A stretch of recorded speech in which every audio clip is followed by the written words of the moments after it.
So much literature has been expended in the pursuit of exposing Hitler and the Holocaust and the terrible tragedy that occurred with the Jews, where 6 million people perished.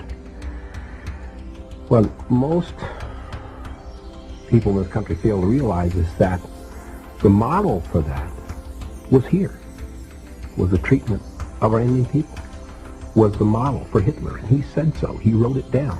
And he said that the prison camps here were the model for the prison camps. Also the whole notion of turning the people against themselves within the prison camps and keeping them busy with each other so that they couldn't escape or didn't have other ideas was also born here. And he copied it. He thought it was a very good plan. And he really admired Andrew Jackson. So it's a little known part of history, but it is a reality. And nobody's ever really addressed it. Nobody's ever really talked about the Holocaust here. I mean, there were conservative figures, 19 million Indian people living in North America. 19 million. And by 1970, there were 260,000. They didn't move to Hawaii, or they didn't go to Sweden. Where did they go? They are gone. They were gone. Killed.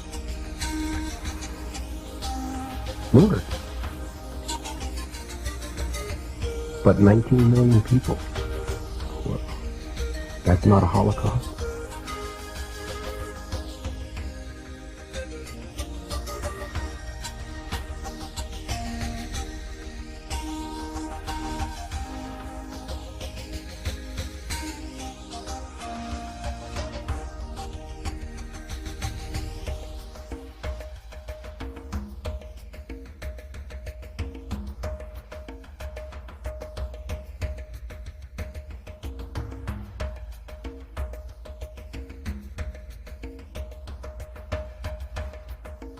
I feel that this country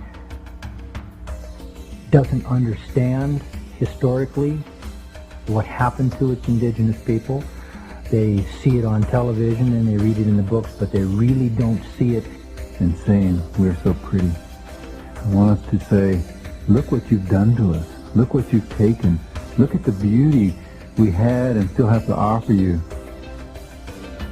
And stop treating us like subhuman human beings, because we don't deserve it and we don't need it.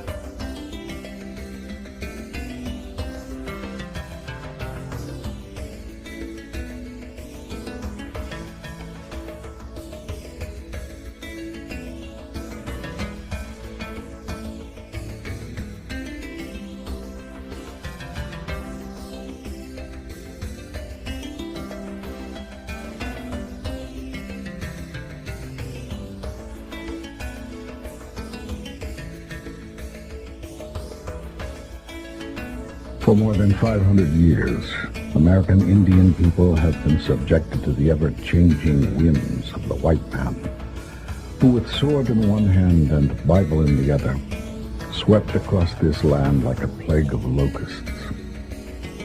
What the people of the United States did not know was that their so-called enlightened nation was setting an example that would be followed in the 20th century by some of the worst butchers known to man, including Adolf Hitler.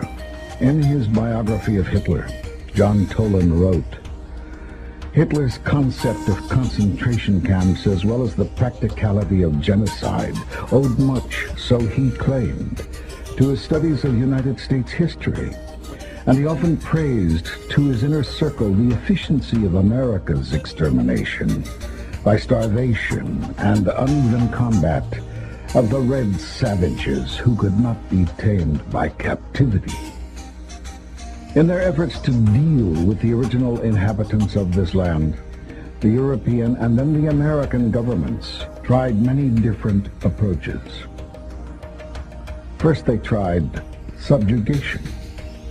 Then when that failed, extermination.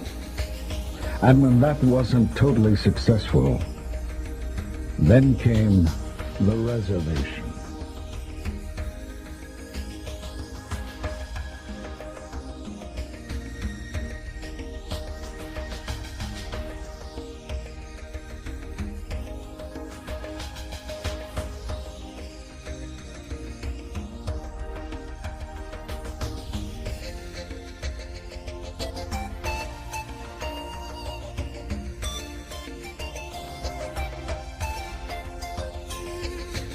But confining Indians to reservations wasn't enough for many hawkish political and military leaders.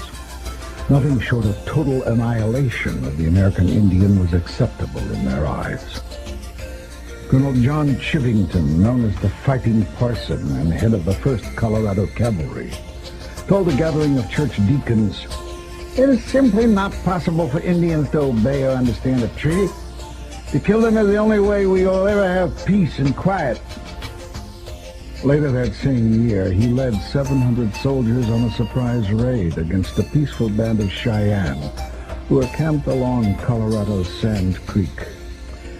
Just before the dawn attack, he told his men, "Kill them all, children as well. Nits make lice." 400 people, mostly women, children, and elders, were murdered that day, as an American flag and a white flag of peace flew high over the camp's tallest teepee.